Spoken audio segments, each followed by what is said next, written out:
আচ্ছা, কেমন হতো যদি ব্যাটম্যান গানসকে ইউজ করা শুরু করতো? ভাবতেই অবাক লাগছে না? ব্যাটম্যান এবং সে গান ইউজ করা শুরু করেছে। আবার ওয়ান্ডার ওম্যান তার এক ফ্যানের শেষ সময়ে কীভাবে মেন্টালি সাপোর্ট করেছিল, এবং সুপারম্যান এলিয়েন হওয়া সত্ত্বেও তার জীবনে প্রথম কোন প্রাণীর মৃত্যু অনেক কষ্ট দিয়েছিল। এইসব ফ্যাক্ট ভিডিওস থাকবে আজকের ফ্যাক্টভার্সের এই ভিডিওতে। সো কিছু মিস করতে না চাইলে ভিডিওকে একদম শেষ পর্যন্ত দেখবেন, আর ভিডিও ভালো লাগলে লাইক, শেয়ার অ্যান্ড চ্যানেলকে সাবস্ক্রাইব করিয়েন। সো চলুন শুরু করি আজকের ভিডিও।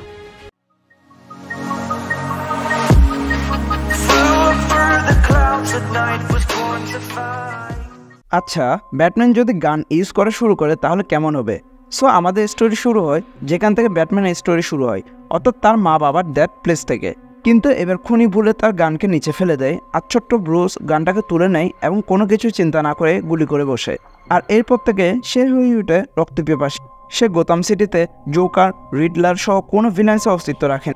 সে ইভেন পুলিশ অফিসারদেরকেও মেরে ফেলতো যারা তাকে ধরতে আসতো, শুধুমাত্র কমিশনার গর্ডনকে ছাড়া, যেন সে তার নিজের ফেলিয়ারকে দেখতে পারে। ব্যাটম্যান এরপর সকল কারাপ্টেড পলিটিশিয়ানদেরকেও মারা শুরু করে, কিন্তু এতক্ষণ করার কারণে সে অনেকগুলো ক্লু ফেলে যায়, যার কারণে আলটিমেটলি কমিশনার গর্ডন ব্রুস ওয়েনকে ধরে ফেলতে সক্ষম হয়। দি স্যাড স্টোরি অফ সুপারম্যানস ক্যাট। আমরা দেখি একটা বিড়ালের বাচ্চাকে ঘিরে ধরে রেখেছে একদল শিয়াল, যারা অলরেডি তার পুরো ফ্যামিলিকে মেরে ফেলেছে। কিন্তু পরের মুহূর্তে সুপারম্যান এসে ওই ছোট বিড়ালকে ওইখান থেকে রক্ষা করে এবং তার ঘরে নিয়ে আসে। তাদের মধ্যে একটা ভালো বন্ড দেখা যায়, যেহেতু তারা দুজনে হচ্ছে তাদের বংশের শেষ জীবিত এন্টিটি। ক্লার্ক আর ওই বিড়াল প্রতিটা রাতে বারান্দায় বসে চাঁদকে দেখত।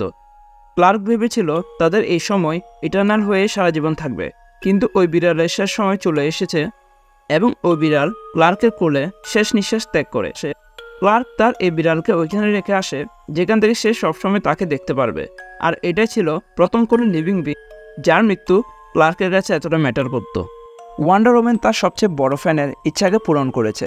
সো জ্যাক তার ফাইনাল ডেসে রয়েছে এবং ডক্টরসরা বলে দিয়েছেন যে এখন আর কিছু করা সম্ভব না। তো তখন জ্যাকের মা বাবা তার সবচেয়ে বড় ড্রিমকে ফুলফিল করে, জ্যাককে ওয়ান্ডার ওম্যানের সাথে দেখা করিয়ে। জ্যাক অনেক বেশি খুশি হয়ে যায় এবং ওয়ান্ডার ওম্যান তাকে নিয়ে যখন ইনভিজিবল জেটে উঠে, তখন জ্যাক প্যারাডাইস আইল্যান্ডে যাওয়ার কথা বলে। যদিও ওয়ান্ডার ওম্যানের বোনরা তাকে প্রথমে ঢুকতে দেয় না, কিন্তু ডায়ানা এর জন্য তার বোনদের সাথে ফাইট করতেও রাজি ছিল। পরে জ্যাক আর ওয়ান্ডার ওম্যান অনেক মজা করে এবং জ্যাকের শেষ সৌভাগ্য হয় যেটা প্রতিটা ছেলেরই ড্রিম, অর্থাৎ ওয়ান্ডার ওম্যানের উপরে ওঠা। কিন্তু এত মজার একটা দিন কাটানোর পর যখন রাতে তারা সমুদ্র পাড়ে বসে, জ্যাক বলে যে সে সবার থেকে আলাদা বলেই গড তাকে পানিশমেন্ট দিয়েছে। কিন্তু ওয়ান্ডার ওম্যান তাকে বুঝিয়ে বলে ব্যাপারটা এমন না।